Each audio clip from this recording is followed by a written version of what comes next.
What is blockchain technology and how does it work? A great definition I found is that a blockchain is a distributed ledger which is cryptographically secured and can be programmed to record and track anything of value. What does this actually mean? Let's have a look. A distributed ledger means that there's not one central database just stored at the central entity, but the database is copied hundreds and thousands of times, and every participant within the network has a copy of this database, this ledger, on his computer. So you have like a decentralized architecture. Cryptographically secured means that cryptography is applied. For example, if you want to sign transactions before they get initiated. Programmed is especially true when it comes to smart contracts, a topic we're going to cover later on in this module. And record and track anything of value means that if you have digital scarcity or you have sensitive data, it's very useful to use blockchain technology from security and efficiency reasons. On the left side, you see some examples are highlighted here. One is financial transactions. If you want to send around money in the internet, you can do this via digital currencies, so-called cryptocurrencies. If you want to store medical records like sensitive information, blockchain could be a potential use case. If you want to tokenize, invest and trade in physical assets, some companies already use blockchain technology for this. And also for voting mechanisms, it's a great technology where you can't alter the results. Yeah, as I said before, the architecture within a blockchain network is decentralized, which means you can get rid of very powerful middlemen, which have been responsible for intermediating the involved parties. And the poster child here are banks. If I want to send money to my friend today, I need to talk to my bank. The bank is talking to his or her bank, and the whole process takes like 2 or 3 days. Is kind of slow, inefficient, and expensive.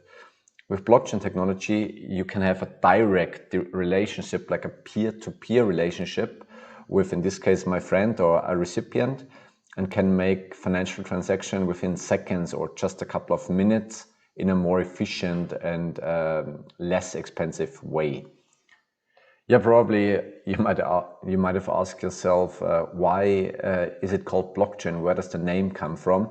You can imagine it like this, that like hundreds or thousands of transactions are bundled together in a so-called block.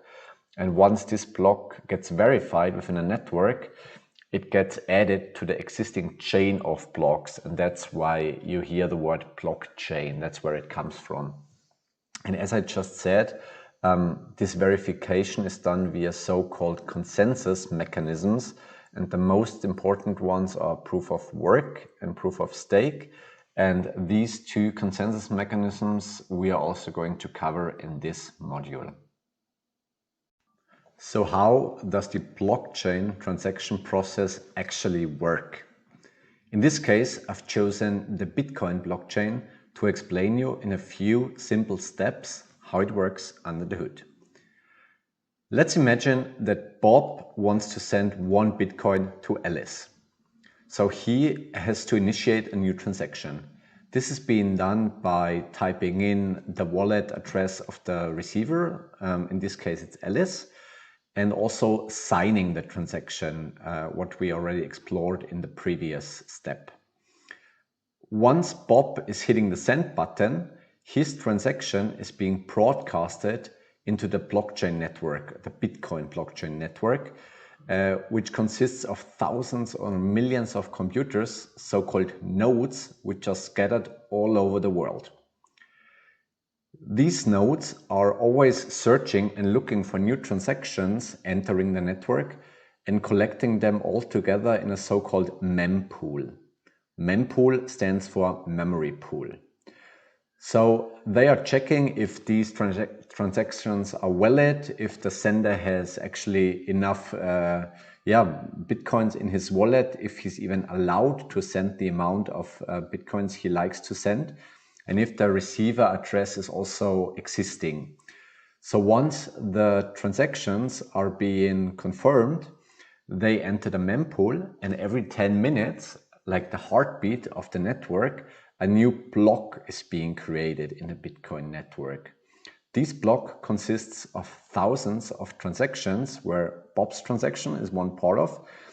And then when this block is being created, a race is starting, like a competition between all nodes, which have to solve a very complicated mathematical equation. And once they manage to solve this equation, they get rewarded. In the case of Bitcoin, they get rewarded with Bitcoins. This process is called mining, and we're gonna talk about this in detail in a later section of this module. So you have the verified block here, and this verified block gets added or chained to the existing chain of blocks, and that's why it's called blockchain, as we explored earlier in this module. And once you have 6 confirmations in the case of blockchain, in the case of Bitcoin, the transaction from Bob to Alice is complete in a completely decentralized peer-to-peer manner without the need for any bank or intermediary. What different forms of blockchains are existing today? In general, we can distinguish between permissionless and permissioned blockchains. Permissionless blockchains allow everyone to join the network and everyone has the equal rights. While with permissioned blockchain, a single authority or a group of organizations is deciding who's able to join and can restrict access immediately to some actors if they decide to do so. Let's look at some examples within these 2 sectors of permissionless and permissioned blockchains. You have 4 different structures: public, private, consortium, and hybrid blockchains. The most popular public permissionless blockchains are Bitcoin and Ethereum. Everyone can join, there are no restrictions, and everyone can send digital assets from A to B, and there's no one single point of failure that the whole network could collapse. On the other hand, when we look at private blockchains, one example here is Ripple networks.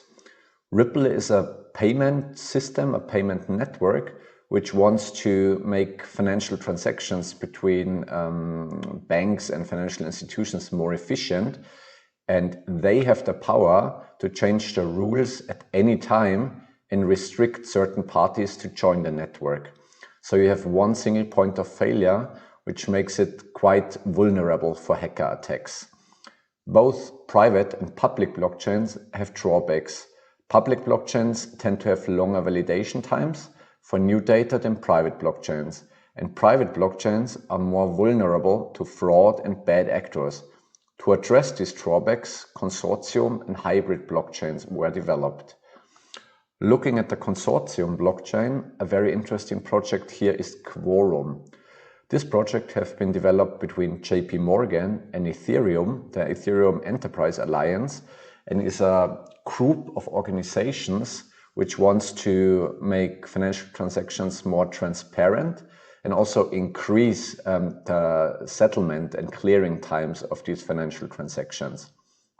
Last but not least, you also have a hybrid blockchain, which is somewhere in between, which is controlled by one single authority, but with some permissionless processes. An example to name here is the IBM Food Trust, which is used to track all steps within the food value chain. What are real-world blockchain applications? Let's talk about 2 in the following lesson. The first one is IBM TradeLens, which they developed together with the leading shipping companies all around the world. The goal of this platform is to enable an efficient, transparent, and secure exchange of information to foster collaboration and trust across the global supply chain. The shipping industry is a quite old industry, and there's a lot of paperwork involved, and sometimes papers and hence the information gets lost and can lead to some confusion around the stakeholders. There are many different players in the shipping industry, like shippers, intermodal operators, ocean carriers, ports, financial service providers, and many more. To enable collaboration and reduce friction between these players, it's perfect to have a consortium blockchain in this case, where everyone can always search for the right information at the right time. The consortium can decide who's able to add, view, and update information along the supply chain. A second very interesting example is the Brooklyn microgrid project. It's an energy marketplace for buying and selling locally produced solar power peer-to-peer within the community. You can imagine it that blockchain acts as an automated accounting system. It's writing on the ledger what's the current production, what's the current surplus, what's the consumption. It's enabling financial payments between all the peers in a network. And the very interesting thing is that you can get rid of powerful middlemen like grid operators or big utilities. This is like a real sharing economy project without this powerful central authority as we know them like from Airbnb, Uber or other platforms. The interesting thing with the Brooklyn microgrid is also that you can increase the security by building decentralized energy systems, since they're not as vulnerable to hacker attacks or outages due to heavy rainfalls or thunderstorms. And their blockchain is a really, really good tool to enable such projects on a wider scale. So what are cryptocurrencies and how to invest in them? Cryptocurrencies are by far the most popular application within the blockchain space until today. But what is this new digital asset class and how can you actually invest in it? While others made fortunes by investing in cryptos, others lost a lot of money. So it's really crucial to know how to deal with this asset class, to understand it, and so you can make the right decisions. In general, a cryptocurrency is a cryptographically secured digital medium of exchange. It's purely internet-based and it works without intermediaries. Like we learned in an earlier lesson, you don't need banks, notary services or anything else, because due to the decentralized structure of blockchains, participants within a network can interact directly, like peer-to-peer with each other. Cryptos can be used as incentive mechanisms for securing distributed ledgers, which is a synonym for blockchains. This is especially true when we think about proof-of-stake mechanisms, where participants in a network can stake cryptos to secure the network and making it hard or nearly impossible to crack the network. Cryptos and tokens can also be used as virtual shares of blockchain-based projects and companies. There is a new funding mechanism called ICO, initial coin offerings, where projects or companies give out tokens to people who are interested in investing in funding such projects, and they represent a share of the company or the project, but not from a legal point of view, just in a digital way. And unfortunately, there are many like scams and fraud in this area, but it's a very innovative way of founding projects and companies, and it could take away some power from also banks or venture capitalists, which kind of centralize the power of funding new projects and companies.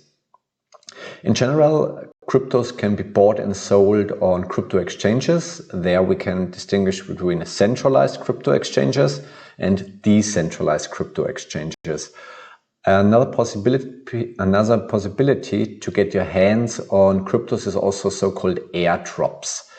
This is a mechanism where new projects or new crypto companies just give out their tokens for free to interested people so they can have liquidity from day one and enable people to trade and invest in their projects. Let's talk about Bitcoin. Bitcoin is the oldest and by far the biggest cryptocurrency by market capitalization today. Originally, it was promoted as an electronic peer-to-peer cash system in 2008 by a person or group called Satoshi Nakamoto. The timing is pretty interesting because this was the start of the big recession, the Great Recession, and some insiders think that Satoshi Nakamoto already knew about this and was developing Bitcoin to save the world from greedy bankers. With Bitcoin, you can transfer money instantly with usually low fees and no need for bank or government involvement. It's a true decentralized permissionless payment network which has no restrictions for anyone, and every person on the world which has an internet connection can join the Bitcoin network and send money in the form of this digital currency around. Bitcoin was the first digital currency which solved the so-called double spending problem. In a digital space, it's quite easy to copy and paste things. If you think about copying a text file or a picture or even audio files, but when it comes to money, it's not a good idea to being able to simply copy and paste this. And Bitcoin was the first digital cash or the digital currency which solved the double spending problem and therefore was able to create digital scarcity. Today, Bitcoin is mainly used for investment purposes. There are some transactions going on every day, but compared to the total market cap, the majority of people within the Bitcoin network are investors.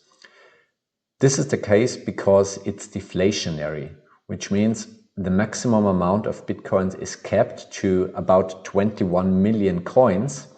And so that means if the demand for this digital currency is rising, so are the prices.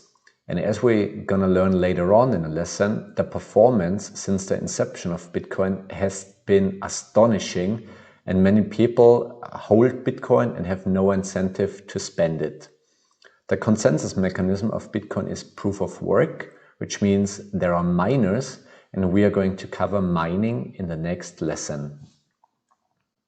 What is mining and proof of work? As we learned in an earlier lesson, blockchains are decentralized networks and there is no central authority which is validating transactions. Therefore, you need so-called consensus mechanisms to make sure that only valid transactions are processed and blocks are correctly validated and mined. In the case of Bitcoin and many other cryptocurrencies like Litecoin, there is a consensus mechanism called proof of work. And in these consensus mechanisms, there are so-called miners. But how is mining actually working? You can think of it as a record-keeping service done through the use of a lot of computing processing power and electricity. The miners get rewards for the work they are doing. Currently, it's 6.25 Bitcoins for every solved cryptographic puzzle, plus the transaction fees. This competition is happening like every 10 minutes. So every 10 minutes, 6.25 new Bitcoins are mined and distributed within the miners network and within the Bitcoin network. The interesting thing is that the mining difficulty gets adjusted based on the total amount of the network mining power. While in the early days of Bitcoin, you could mine Bitcoins with a retail desktop PC, today it's impossible since the hash rate and the mining power within the Bitcoin network was growing exponentially. These days you have big mining farms like you see here on the left on the picture in Iceland and other countries around the world where there's cheap electricity, and there are hundreds and thousands of GPU and ASIC rigs stick next to each other, which increase the odds to really solve the puzzle fast and get rewarded in Bitcoin. Crypto mining has also a significant influence on the demand for graphics processing units. And if you look at the stock price from manufacturers of these GPUs, you will see that they were also growing kind of exponentially in the last 5 to 10 years. And this, to a large degree, is also due to the increasing interest for Bitcoin, cryptocurrencies, and therefore mining these digital assets. Bitcoin from 2012 until 2023. I'm starting in the year 2012, even if Bitcoin was already incepted in 2009, because in the early days there was not really a market for Bitcoin. So it was very hard to buy and sell it, and the liquidity was very low. So it makes more sense to start in the year 2012 until 2023. So for you to understand, here is a log chart for the price. Because Bitcoin is exponentially growing, and there it makes more sense to look at the log chart than on a regular chart. That means you have 10 steps here, like 1, 10, 100, 1,000, 10,000 and so on. Because otherwise, if we use a regular chart, it would be a bit skewed. So starting here in the year 2012, Bitcoin was hovering around $5. And then in the year 2013, there was a sharp increase in the price. So it was rising over $200, had a little drop back, and then over $1,000. So from $5 to over $1,000 in just 1 year. Then there followed a sharp decline in the year 2014, and there was more like an accumulation phase, like a sideways movement where there was not a lot of price action happening. So in the year 2016, we had a healthy trend, prices were rising again, and then especially in the year 2017, there was a strong increase in price again to by then all-time high of $20,000 in December of 2017. Again, in 2018, a large backdrop where Bitcoin lost more than 80% of its value, like from 20,000 all the way back to $3,000 per Bitcoin. Then it was a bit choppy over here, and in the year 2021, we saw the all-time high so far, where one Bitcoin reached nearly $69,000. In the year 2022, again, there was a backdrop to around 15,000, and now Bitcoin is hovering around $20,000 in the spring of 2023. What I would like to mention here is that you can always see different phases when it comes to the price development. Usually you can categorize this in 4 steps. The first one is the so-called accumulation phase, where you have here where prices are moving sideways, there's not a lot of up and down, and it's good for investors to accumulate the asset during this time. Then the next phase is a healthy trend where prices are rising, but not in an accelerated way. So here we see a typical healthy trend. Then the third phase is an acceleration where prices are rising exponentially and there's a lot of greed, and oftentimes this ends in bubble territory. This was the case here in 2017, but also already in 2013 and 2021. And then it comes to the inconvenient fourth phase, the strong pullback and volatility.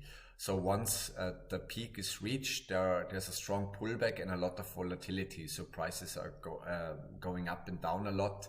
It's good for traders, but it's bad for investors who are there for the long run. So what I would like to explain you briefly is also the halving. The halving means that the block rewards are cut in half every 4 years for the miners of within the Bitcoin network. They started out with 100 Bitcoin per block, and then we're halved to 50, 25, 12.5, and 6.25 where we are at the moment. And there were 3 halving events so far. One was in 2012, there was another one in 2016, and the third one in 2020. And subsequently on these halving events, on the next year, prices of Bitcoin were rising quite heavily. So halving in 2012, prices rose in 2013. Halving in 2016, prices rose in 2017. Halving in 2020, prices rose heavily in 2021. So the next halving will be in 2025, and we'll see if prices are going to rise again there. So you see, Bitcoin came a long way from $5 up to 70,000, and many people claim it has the potential to go to 100,000 or a million or even higher. But what I would like to caution you is that it's very important to find the right timing. Because if you buy on the peak, you can lose 60, 70 or 80% of your investment if you sell down on the bottom. So always look for this accumulation or healthy trend phases and don't jump on a bandwagon when everyone is buying. So this was in a nutshell the price history of Bitcoin, and let's see where we will be in a couple of years from today. There is a rising interest from institutional and corporate investors into Bitcoin. In the beginning, Bitcoin was more like a toy for cyberpunks or anarchists, but in the last years, more and more retail investors went into Bitcoin because they realized its potential. And especially over the last 2 years, since 2020, more and more institutional and corporate investors hold Bitcoin on their balance sheet and want to diversify, especially some cash holdings into Bitcoin. I showed you 4 examples here on the slide. On the top left, you see PayPal, which is offering their clients to buy, sell, and hold crypto on their platform. You have Square, which is nowadays called Block, which is building a Bitcoin-inspired financial service business. Their CEO, Jack Dorsey, left his other company, Twitter, to exclusively focus on blockchain and cryptocurrencies with Square. And famously, Tesla announced that they invested $1.5 billion in Bitcoin and hold it on their balance sheet. They also accepted Bitcoin as a payment currency for their products, but later on said that they're not doing this anymore due to environmental concerns. Because as we know, Bitcoin needs a lot of electricity, and sometimes this electricity is consumed from dirty coal or gas power plants, and that's the reason why Tesla decided that they are not accepting it as a payment as of today and for the time being. Paradoxically, on the bottom, you can see that even big investment banks like JP Morgan are now jumping on the crypto train and give their wealth clients access to crypto funds. I think this is especially interesting because JP Morgan and other banks always called Bitcoin a fraud or a scam and did their best to talk bad about it and shy people away from it. But now they changed their opinion and made like a 100-degree turn, and even their clients can now get access to crypto funds. So as you see, the overall market cap is rising, the interest is rising, and there is a very, very interesting time ahead for Bitcoin investors. What is Ethereum? Ethereum is a permissionless open source blockchain with smart contract functionality, which was created in 2015 by a Canadian called Vitalik Buterin. Smart contract means that there are contracts within the blockchain who can execute automatically. Basically, it's if-then functionalities. If certain conditions apply, then the contract becomes active and is self-executing. A very important point here is that Ethereum in itself is no cryptocurrency, but rather a network and a platform where you can build apps, so-called decentralized app on top of. Its native currency is Ether or ETH, and currently is the second biggest cryptocurrency after Bitcoin by market capitalization. As I already said, Ethereum offers the opportunity to build decentralized application, and here on the slide I listed some of the most promising ones. Decentralized finance basically looks at all of the products and services which exist in the CeFi, like in the centralized finance world, and works on creating alternative decentralized versions. These can include lending, insurance, yield farming, loans, and so on. And they want to make this centralized finance system obsolete, or let's say to a certain degree more fair and transparent. Another very interesting applications is non-fungible tokens, which are also mainly built on top of the Ethereum platform. There, artists and musicians can digitize or tokenize their artwork and trade it on platforms like OpenSea. Initially, coin offerings have been a very, very hot topic back in 2017, where it was used as a funding mechanism for blockchain projects.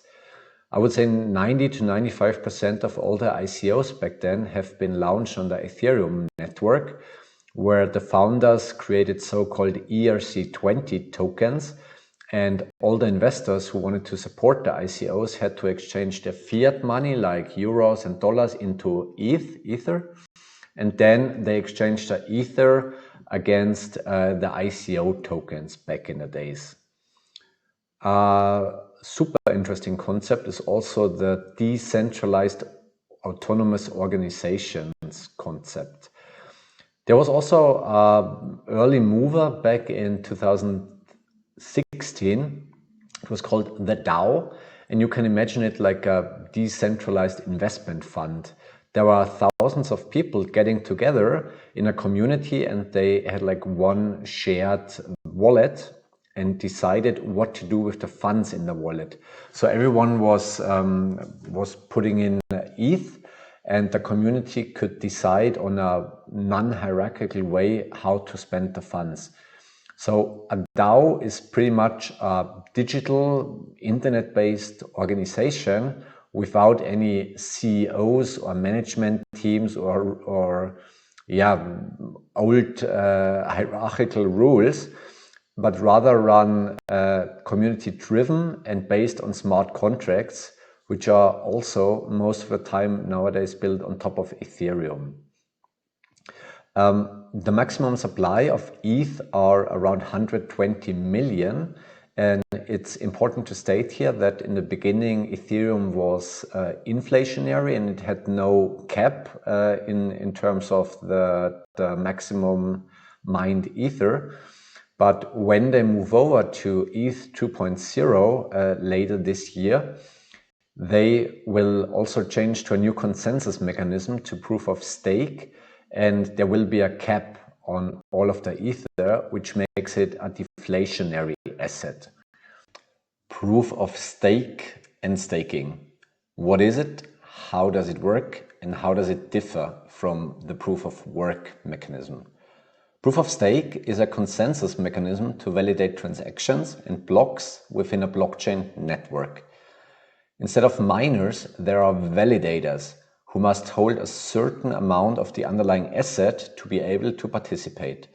In the case of Ethereum, every validator within a network has to hold 32 Ether to become a validator. So instead of competing with computing power and cheap electricity, like in the proof of work mechanism, you are competing with currency. So every validator is committing stake to attest blocks into existence and receives rewards. In comparison to the proof of work mechanism and mining, there are no mining rewards, but only the transaction rewards. So every validator is just receiving transaction fees, which are consisted into every block which gets validated. So some people might argue that proof of stake makes the rich richer, but this is not completely true, because the validators got chosen randomly. It's true that people who hold higher amounts of the underlying currency in their wallets or stake them, the higher the chances are that they get rewarded. But there are certain backlashes in there and in the code implemented that they don't get constantly rewarded with these transaction fees. In the picture here, it's pretty nicely illustrated how you can think about the difference between proof of work and proof of stake. While for proof of work, you need tools, you need energy, you need to prove that you have been working hard to mine Bitcoin, for example. With proof of stake, you only need to validate that you get a certain amount of currency or money in your wallet or in the staking wallet, and that you're the owner and you get the key to these assets. This is also the financial incentive for validators, that they act in an honest way.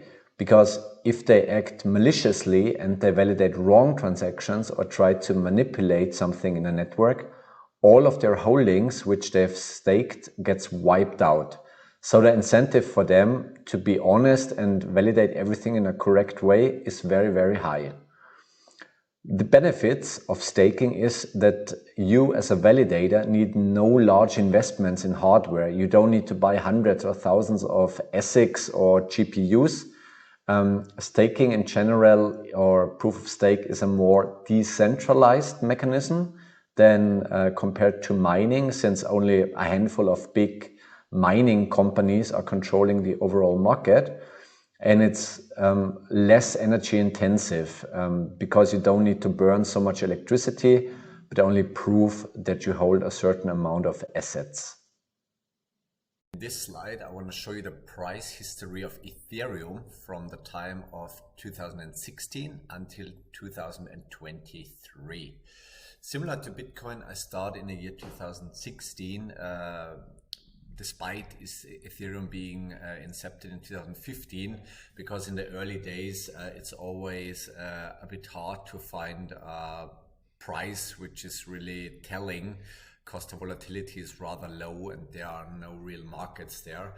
So we're starting in the year 2016, and similar to Bitcoin before, we have a log chart on the right side. So if you look at the price of Ethereum, it also has come a long way.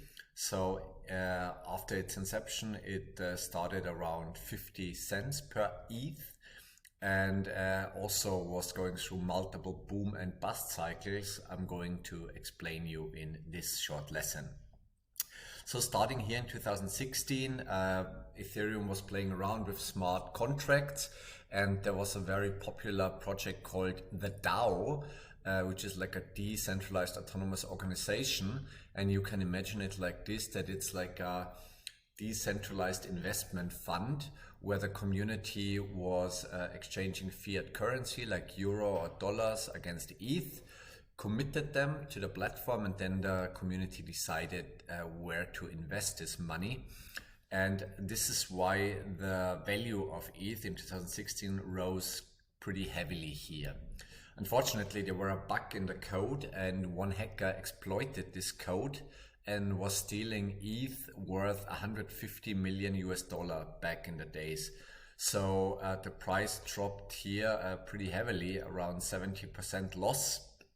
And it was really a tough time for Ethereum. And this is, by the way, also the time where they decided to fork the blockchain. And that's why today there is regular Ethereum blockchain and Ethereum Classic. So the Ethereum Classic blockchain is the one where the stolen funds have not been reactivated.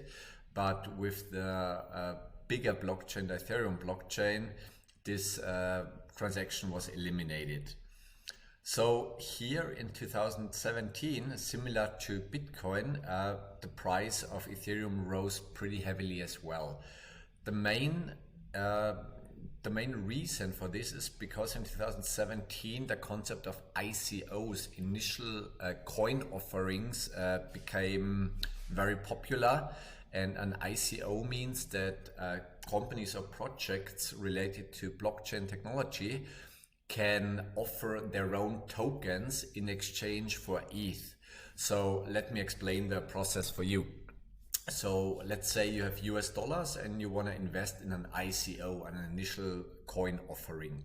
So the first thing you needed to do back in 2017 was to exchange your US dollars against ETH, the native currency within the Ethereum network. And then with this ETH, you could buy new tokens which have been issued on the Ethereum blockchain, and that's why the demand for this ETH token was rising pretty heavily, because many people wanted to participate in these new ICOs. So the price was rising from just a few dollars in 2017 up to $1,400 on the peak in early 2018. But then 2018 there was a big backdrop of the price of Ethereum, because Bitcoin was decreasing in price and also was pulling Ethereum down as well. But the main reason was that the majority of these initial coin offerings were a fraud or a scam, and most, I would say 95 or 99% of projects were never delivering anything, no product, no service, nothing. And there were many scammers active here in this year. So the demand for Ethereum was decreasing sharply, and many people who were raising money over an ICO wanted to sell ETH as quickly as possible to capitalize on their gains, and that's why you had this downward spiral here. And ETH even fell to $80 per ETH, so more than a 90% drop from the high here. So in 2018-19, you had more like a sidewards movement, accumulation phase. And then in 2020, it was rising again, but here you can see the COVID drop when the global pandemic hit. Also, Ethereum lost like 40% of the value in just a couple of weeks. But then towards the end of the year 2020, it was rising quite sharply, and especially in the year 2021, it was rising to nearly $5,000. The reason for this is because more real projects were coming online, especially in the DeFi space, like the decentralized finance space, which is trying to build alternative products to the CeFi space, like the centralized finance space. You have lending products, insurance products, yield farming, and pretty exciting projects, decentralized exchanges, which are mainly built on the Ethereum blockchain. And that's why also the demand for the ETH token, and hence the price was rising again heavily in 2020 and 2021. Last year in 2022, there was a backdrop again because the economic outlook was worsening and people wanted to get rid of risk assets like crypto assets. And so the price was falling from nearly $5,000 to about $1,000 or even below. Currently, in 2023, we're hovering around 1,500. But the long-term outlook stays very positive, because there are new applications coming out like NFTs, non-fungible tokens, which are like digital art pieces you can buy and sell on the internet, on the blockchain.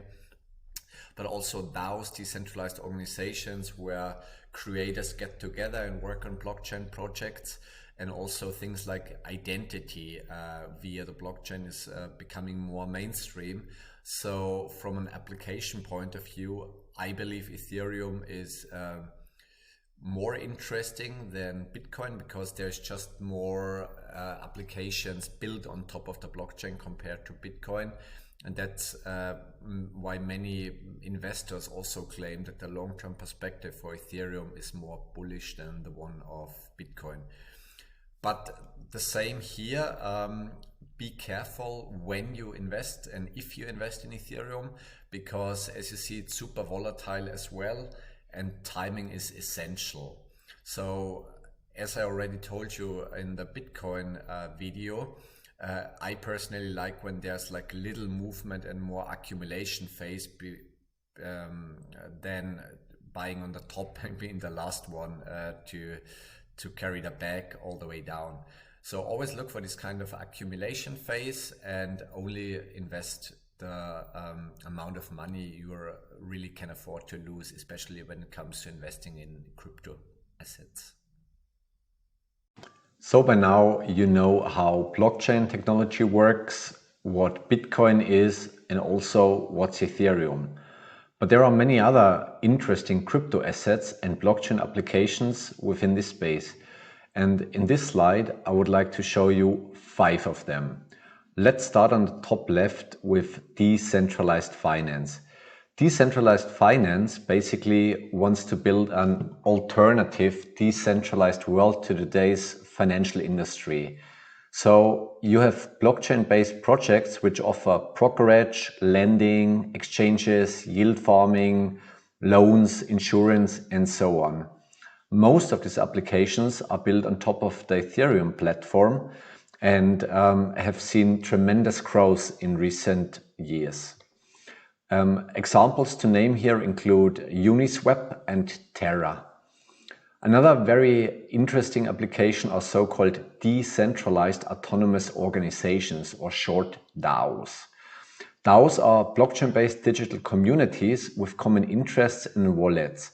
The interesting thing on DAOs are that they're non-hierarchical and have an egalitarian structure, which means they operate without CEOs, managers, or any bureaucracy, and all the set of rules are coded on the blockchain. They are very transparent, but often come with subjects to permission, that you need to hold a certain amount of a token or you need to have certain skills to be able to join a DAO. There is not one single project I can show you here to invest in, but I would like to list some types of DAOs. Venture DAOs are basically investment funds consisting of hundreds or thousands of people joining a DAO, collecting money, pooling it together in one wallet, and then deciding within the community how to allocate this capital. Grant DAOs work like this, that people get together, they decide what's worth granting to, collect money in form of crypto, and then making this grant either for education or for environmental purposes and so on. There are also social DAOs existing where it's all about like civil rights and like development work and so on, and there people get together and support these kind of projects. An interesting example to name here with social DAOs is the Assange DAO, where people within this DAO collected nearly $40 million to fight for the release of the journalist Julian Assange, which still gets kept in prison in London these days. And they are fighting for free journalism and collected in a pretty short time amount nearly $40 million.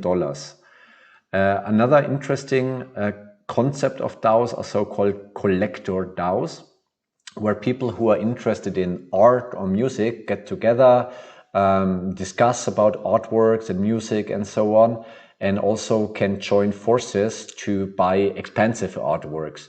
Like one example here is that in November 2021, a collector DAO wanted to buy a rare copy of the US Constitution, and they pooled $20 million, but ended up not buying it. But this shows you the power of such DAOs. NFTs, non-fungible tokens, are also super hot, and you can think of NFTs as a unique digital asset. From a technical point of view, it's more like a like a unit of data which is stored on a blockchain, and these can include digital artworks, in-game items, essays, and articles. The disruptive thing with NFTs is that they give the power back in the hand of creators, because in today's like art industry or music industry, you always have like big, powerful central authorities who control the overall market. But with NFTs, artists or music creators can commercialize their artwork on their own and interact directly peer-to-peer with their fans. The same is true for athletes, for example. They can create their own NFTs or of pictures, videos, tickets, meet and greets, and so on, and don't need intermediaries to manage these transactions between them and their fans. Two examples to name here include Axie Infinity, which is like a in-game platform out of Korea, and Theta Token. Privacy coins are designed to help preserve the privacy of its users. Privacy and also data privacy is a very, very hot topic these days. And privacy coins offer the possibility to act in a more like hidden way when it comes to financial transactions. I think it's a good use case. It's an important use case. But as you can imagine, these coins are often used for money laundering or kind of illegal transactions, and therefore are subject to governmental scrutiny and regulation. And from an investment point of view, it's kind of risky to invest in these assets because they can be banned anytime from crypto exchanges. Examples to name here include Monero or Dash. Stablecoins are created with the intent of holding a stable value. Some of them are tied to predetermined fiat currencies like US dollar or euros. Others are collateralized against other cryptos. Stablecoins usually are used for trading purposes on decentralized exchanges, for example, or as money transfer medium. If you want to send money around the world and don't use remittance services like Western Union, you can simply use stablecoins and transfer money nearly instantly with very low fees. Examples to name here include USD Coin and DAI. I briefly wanted to share with you this article from the New York Times, which reported about an NFT which has been sold for 69 million US dollars. They call it a JPEG file. But from a technical point of view, it's a unique digital artwork. And the piece is called Every Days, the first 5,000 days, which has been created by an artist called People and was sold at Christie's. So people collect or did this collage from all of the images that he was posting online each day since 2017, digitized it, put a unique stamp on it, and sold it for, as mentioned in the headline, $69 million. Until today, this is the most expensive NFT ever sold, but it gives you a glimpse what's the potential and how much interest or maybe hype is in this market today, and what's possible with blockchain and digitizing artwork. I think this holds great promises for artists and musicians, and also takes away power from centralized auction houses, since you can buy, sell, and trade these kind of artworks also on a peer-to-peer decentralized way. In this video, I want to show you the size of the crypto asset market compared to other markets within the financial world. Starting here on the bottom right, you can see the total value of the real estate market. And currently it's estimated that it's around 217 trillion US dollars. This is distributed in the majority to residential real estate, but also to commercial and agricultural real estate. Here on the left bottom side, you see the total estimated market value of stock markets, like on a global scale. Here it says that it's around 77 trillion US dollars. And you have other asset classes like money, which is estimated to be around 95 trillion US dollar. And here gold, which is the biggest single asset market cap with 7.8 trillion US dollars. So if you take these asset classes, real estate, stocks, cash, and metals like gold, the cryptocurrency market, which is currently around 1 trillion, seems to be still quite small. What's interesting here, that Currently, we are in a very volatile environment when it comes to real estate and stocks, and many investors are thinking about to pull away some money from their investments in real estate, stocks, or reinvest their cash holdings, since they are also threatened by inflation. And that's why the probability that more and more money is going into this niche asset class of cryptocurrencies, the probability there is medium to high. Many people who used to invest in gold also discover Bitcoin as digital gold, and experts think that a bit of the capital which is allocated to gold could also move over to the cryptocurrency market. One thing I would like to leave you with is that you also have to consider the amount of new money which is being created and printed on an annual basis. If you think back about the great recession with the financial crisis or the corona pandemic, how much new money was injected into the system. This money also needs to be distributed and is searching for its ways to different asset classes.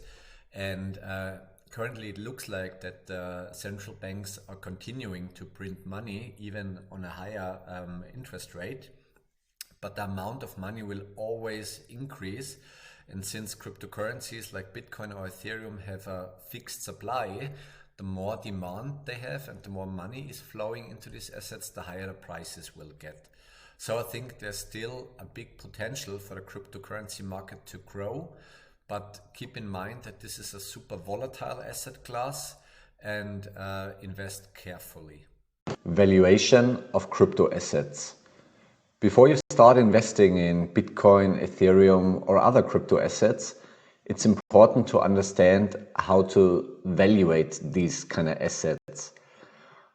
One very important thing to understand here is that also in the crypto space, you have these winner takes all dynamics, which means that there are not dozens or hundreds of coins and assets per category which will be worth something, but all the power and the value is going to concentrate over the long run. If you look at the digital world with Web 1.1, Web 2., you see companies like Facebook, Google, Amazon, like one powerful search engine company, one powerful social media company, one powerful e-commerce company, and there are not powerful second place, third place, fourth place companies. And my thesis is that the same is going to happen in crypto as well. And I call it the winner takes all per category mechanism or dynamic. Because if you look at the category of digital gold, as it looks like Bitcoin currently is the clear leader, and it seems like it remains like this.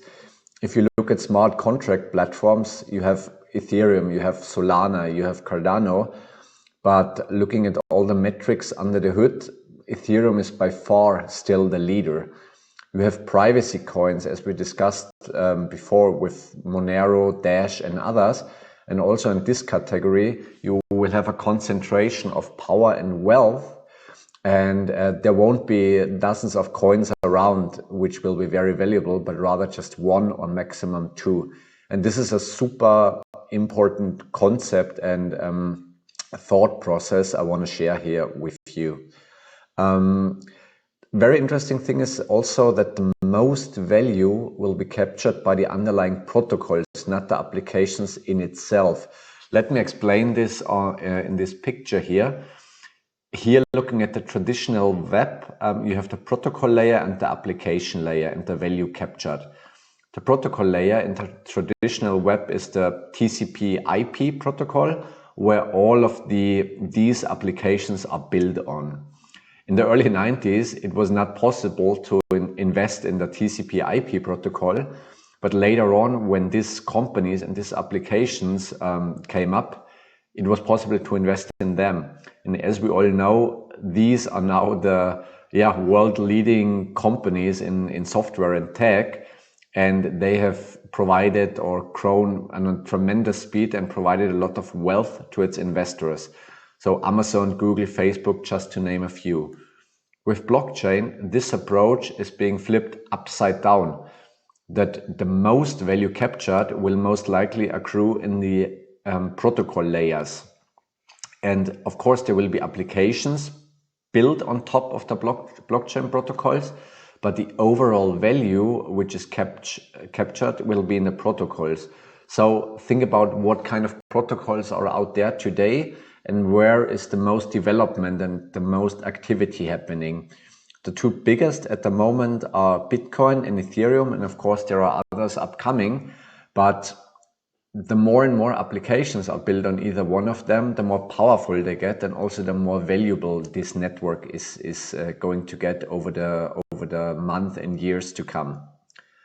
There are traditional metrics you can look at, like for example the circulating supply of the crypto asset. Is it very scarce? How many coins already have been mined or are in circulation? What's the current market cap? What's the total addressable market in general?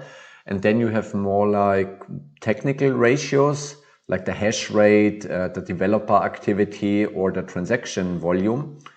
And we are going to dig deep into these technical metrics in module 11, where you will learn about ratios, metrics, and exchanges. But one thing which I would like to mention and stress here in advance is that in the long run, most likely 99% of all crypto assets will be worthless. So really do your homework, think about these concepts I was just sharing with you, and then look at the metrics, the ratios, and hopefully you make the right decisions which coin or which crypto asset to invest in. So by now you have a great knowledge on Bitcoin, Ethereum, and other blockchain applications, and probably you want to start investing right away. For this, you have to know where to buy and sell crypto, and therefore I listed some crypto exchanges here. In general, we can distinguish between centralized and decentralized exchanges. While at centralized exchanges, you have one central authority, which is acting as an intermediary between all the buyers and the sellers of cryptos.